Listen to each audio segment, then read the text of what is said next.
आइए जानते हैं देश विदेश और खेल के बारे में सभी बड़ी खबरें और आप इस चैनल को कृपया सब्सक्राइब कर दें।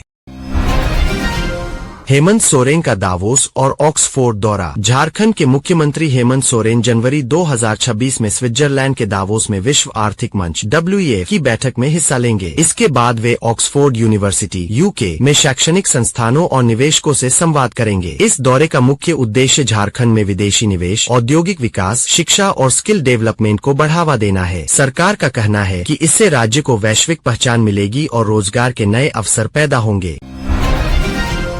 यौन उत्पीड़न मामले में कांग्रेस से निष्कासित विधायक राहुल ममकुटाथिल गिरफ्तार। कांग्रेस से निष्कासित विधायक राहुल ममकुटाथिल को यौन उत्पीड़न के मामले में शनिवार रात केरल के पलक्कड़ से गिरफ्तार कर लिया गया। पुलिस सूत्रों के मुताबिक उन्हें रविवार सुबह पुलिस शिविर में पेश किया गया। पतनमथिट्टा जिले की एक महिला की शिकायत के बाद यह तीसरा यौन उत्पीड़न का मामला दर्ज हुआ है। पुलिस ने बताया कि इससे पहले दर्ज 2 मामलों की जाँच कर रही विशेष जाँच टीम यानी SIT को ही इस नए मामले की जाँच भी सौंपी गई है। पुलिस अब सभी मामलों की कड़ी जांच कर रही है। एमीन नेता असदुद्दीन ओवैसी के बयान को लेकर सियासत तेज हो गई है। इस मुद्दे पर अब भाजपा नेता और महाराष्ट्र के मंत्री नितेश राणे ने कड़ा पलटवार किया है। नितेश राणे ने कहा कि बुर्का पहनने वाली महिला के प्रधानमंत्री बनने की बात कर देश को डराने की कोशिश की जा रही है। उन्होंने आरोप लगाया कि इस तरह के बयान देश को इस्लामी राष्ट्र बनाने की धमकी जैसे है। राणे ने कहा कि हिंदू समाज को डराने वाले ऐसे बयानों को बर्दाश्त नहीं किया जाना चाहिए और इस पर सख्त रुख अपनाने की जरूरत है। भारत के चावल निर्यात में बीते साल बड़ी तेजी देखने को मिली है। सरकार द्वारा सभी निर्यात प्रतिबंध हटाए जाने के बाद चावल का निर्यात 19.4% बढ़कर रिकॉर्ड स्तर के करीब पहुंच गया है। भारत दुनिया का सबसे बड़ा चावल निर्यातक बना हुआ है, जिससे थाईलैंड और वियतनाम जैसे देशों पर असर पड़ा है। मजबूत आपूर्ति और रिकॉर्ड उत्पादन के कारण वैश्विक बाजार में कीमतें लगभग 10 साल के निचले स्तर पर आ गई है। इससे अफ्रीका और अन्य गरीब देशों के उपभोक्ताओं को बड़ी राहत मिली है। चंद्रकोना में शुभेंदु अधिकारी के काफिले पर हमला। TMC पर गंभीर आरोप। पश्चिम बंगाल विधानसभा में विपक्ष के नेता शुभेंदु अधिकारी के काफिले पर शनिवार रात पश्चिम मेदिनीपुर के चंद्रकोना में हमला किए जाने का आरोप लगा है। यह घटना उस समय हुई जब वे पुरुलिया में जनसभा को संबोधित कर नंदीग्राम लौट रहे थे। भाजपा का आरोप है कि तृणमूल कांग्रेस के कार्यकर्ताओं ने चौराहे पर काफिला रोककर बांस और डंडों से हमला किया। दोनों पक्षों के बीच नारेबाजी और झड़प करीब 1 घंटे तक चली। घटना के बाद शुभेंदु अधिकारी ने पुलिस चौकी में धरना देकर आरोपियों की तत्काल गिरफ्तारी की मांग की। गेट 2026 एडमिट कार्ड का इंतजार खत्म। गेट 2026 परीक्षा में शामिल होने वाले उम्मीदवारों के लिए अहम खबर है। Graduate aptitude test in engineering यानी गेट 2026 का आयोजन IIT गुवाहाटी द्वारा 7, 8, 14 और 15 फरवरी 2026 को किया जाएगा। परीक्षा 2 शिफ्टों में होगी। पहली शिफ्ट सुबह 9:30 से 12:30 बजे तक और दूसरी शिफ्ट दोपहर 2:30 से शाम 5:30 बजे तक चलेगी। अभ्यर्थी अपना एडमिट कार्ड आधिकारिक वेबसाइट गेट 2026.iitg.ac.in से डाउनलोड कर सकेंगे। तैयारी के लिए मॉक टेस्ट भी उपलब्ध कराए गए हैं।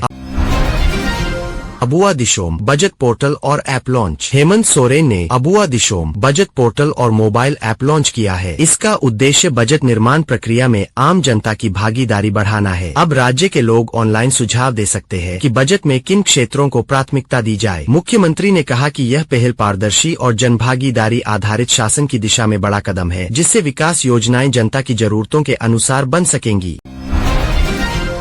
नाइजर से बंधक झारखंड के 5 मजदूर सुरक्षित वापस लौटे। विदेशों में फंसे झारखंड के मजदूरों के परिवारों के लिए 10 जनवरी 2026 को राहत भरी खबर आई। नाइजर में 8 महीने तक अगवा रहे झारखंड के 5 मजदूर काफी मुश्किलों के बाद सुरक्षित भारत लौट आए हैं। अधिकारियों ने कहा कि उनकी वापसी कूटनीतिक प्रयासों और स्थानीय प्रशासन की मदद से संभव हुई है। लौटे श्रमिकों का स्वास्थ्य परीक्षण किया जा रहा है और उन्हें प्राथमिक स्वास्थ्य सुविधाएं उपलब्ध कराई जा रही है। परिवारों में जश्न का माहौल है।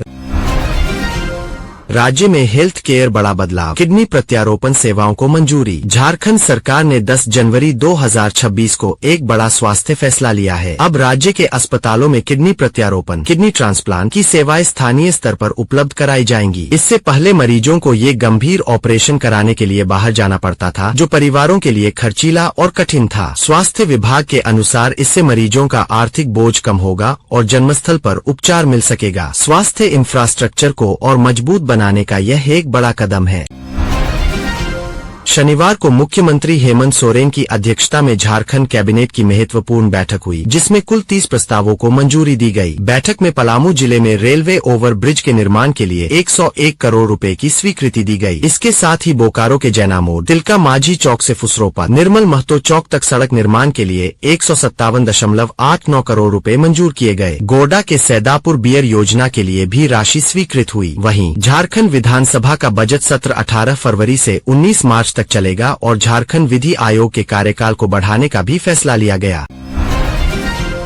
आज सुबह धनबाद जिले के गोविंदपुर रोड पर एक यात्री बस तेज रफ्तार में अनियंत्रित होकर सड़क किनारे पलट गई। हादसे के समय बस में करीब 40 यात्री सवार थे। दुर्घटना में 15 से अधिक यात्री घायल हो गए, जिनमें 5 की हालत गंभीर बताई जा रही है। स्थानीय लोगों ने तुरंत पुलिस और एम्बुलेंस को सूचना दी। घायलों को धनबाद सदर अस्पताल में भर्ती कराया गया है। पुलिस के अनुसार कोहरा और तेज गति हादसे की मुख्य वजह मानी जा रही है। शीतलहर का कहर, 13 जिलों में स्कूल बंद। झारखंड में कड़ाके की ठंड और शीतलहर को देखते हुए 13 जिलों में स्कूलों को अस्थायी रूप से बंद कर दिया गया है। रांची, खूंटी, गुमला और लोहरदगा जैसे जिलों में तापमान काफी नीचे चला गया है। प्रशासन ने बच्चों के स्वास्थ्य को ध्यान में रखते हुए यह फैसला लिया है। मौसम विभाग ने अगले 2 दिनों तक ठंड और कोहरे की चेतावनी जारी की है। लोगों को सुबह और रात में बाहर निकलने से बचने की सलाह दी गई है।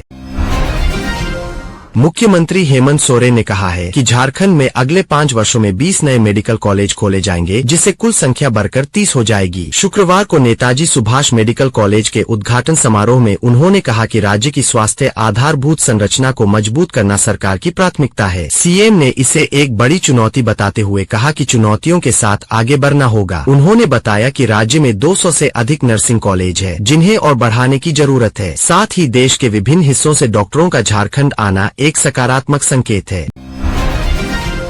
झारखंड हाई कोर्ट का बड़ा फैसला। झारखंड हाई कोर्ट में महिला पर क्रूरता और उत्पीड़न के प्रभाव को लेकर सुनवाई हुई, जिसमें कोर्ट ने यह स्पष्ट किया कि मानसिक उत्पीड़न का प्रभाव भी गंभीर समझा जाएगा। न्यायाधीश सुजीत नारायण प्रसाद और अरुण कुमार राय ने इस पर अपनी राय दी और दोनों पक्षों की दलीलों को सुना। मामले में मनोवैज्ञानिक और कानूनी पहलुओं को पहले से अधिक गंभीरता से देखने का निर्णय लिया गया है। सीबीआई ने ईमानदार पोस्ट ऑफिस कर्मी को रिश्वत लेते पकड़ा। झारखंड में एक मेल ओवरसीयर को सीबीआई ने 15,000 रुपए लेते हुए रंगे हाथ पकड़ा। सीबीआई की छापेमारी और चेकिंग के दौरान वह रिश्वत लेते पाए गए, जिससे विभाग में भ्रष्टाचार के खिलाफ सख्त कार्रवाई का संदेश गया। आगे की जांच में यह पता लगाने की कोशिश की जाएगी कि यह कितनी बड़ी घुसपैठ थी और किन किन लोगों का इसमें हाथ था।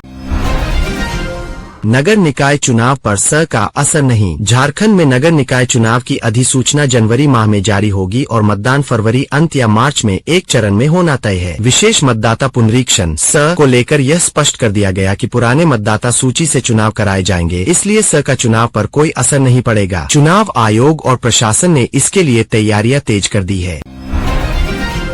नए चीफ जस्टिस को शपथ। न्यायपालिका में बड़ा बदलाव आया है, जब जस्टिस महेश शरद चंद्र सोनक ने झारखंड हाई कोर्ट के मुख्य न्यायाधीश के रूप में शपथ ली। शपथ ग्रहण समारोह में राज्यपाल संतोष कुमार गंगवार और अन्य न्यायिक व प्रशासनिक पदाधिकारियों ने भाग लिया। नई नियुक्ति को हाई कोर्ट की कायदे और न्याय व्यवस्था में सकारात्मक कदम बताया जा रहा है। झारखंड में जेल वार्डर की भर्ती। झारखंड कर्मचारी चयन आयोग JSSC ने 1733 जेल वार्डर कक्षपाल के पदों पर भर्ती निकाली है। आवेदन प्रक्रिया और पात्रता की जानकारी जारी कर दी गई है, जिसमें विभिन्न श्रेणियों के लिए आरक्षण भी तय किया गया है। यह अवसर 10वीं पास उम्मीदवारों के लिए अच्छा मौका है, जो सरकारी नौकरी की तलाश में है। आवेदन विवरण और अंतिम तिथि आयोग की वेबसाइट पर उपलब्ध है। युवा आइकॉन का पीएम से संवाद। झारखंड के युवा आइकॉन आर्यन गर्ग को 9 से 12 जनवरी 2026 तक दिल्ली में प्रधानमंत्री नरेंद्र मोदी से सीधा संवाद करने का मौका मिला है। यह राष्ट्रीय युवा महोत्सव का हिस्सा है, जहां वह विकसित भारत पर अपने विचार रखेंगे। यह झारखंड के लिए गौरव का पल माना जा रहा है और राज्य के युवाओं के बीच उत्साह का माहौल है। खतरनाक हाथी अब लापता, खोज तेज। झारखंड के वेस्ट सिंहभूम जिले में पिछले दिनों हमला करने वाला एक अल्पवयस्क हाथी अब अचानक लापता हो गया है। इसके कारण चिंता बढ़ गई है, क्योंकि इससे पहले इसी हाथी के हमले में 17 लोगों की मौत हो चुकी है। बंगाल और ओडिशा से वन विभाग की टीमें खोज में शामिल की गई है। प्रयास जारी है कि हाथी को सुरक्षित ढंग से नियंत्रित किया जाए।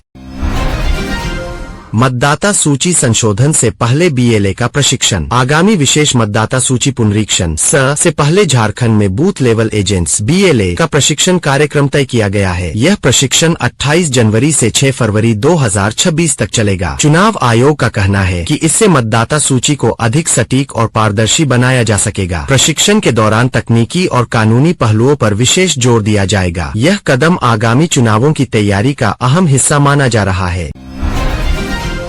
बीजेपी ने झारखंड में संगठनात्मक फेरबदल किया। भारतीय जनता पार्टी ने झारखंड में संगठन को मजबूत करने के लिए कई जिलों में नए जिला अध्यक्ष नियुक्त किए हैं। पार्टी नेतृत्व का कहना है कि यह बदलाव आगामी चुनावों को ध्यान में रखकर किया गया है। नए नेतृत्व से जमीनी स्तर पर पार्टी को मजबूती मिलने की उम्मीद है। राजनीतिक जानकार इसे झारखंड की राजनीति में अहम रणनीतिक कदम मान रहे हैं। इससे राज्य में राजनीतिक हलचल और तेज हो गई है।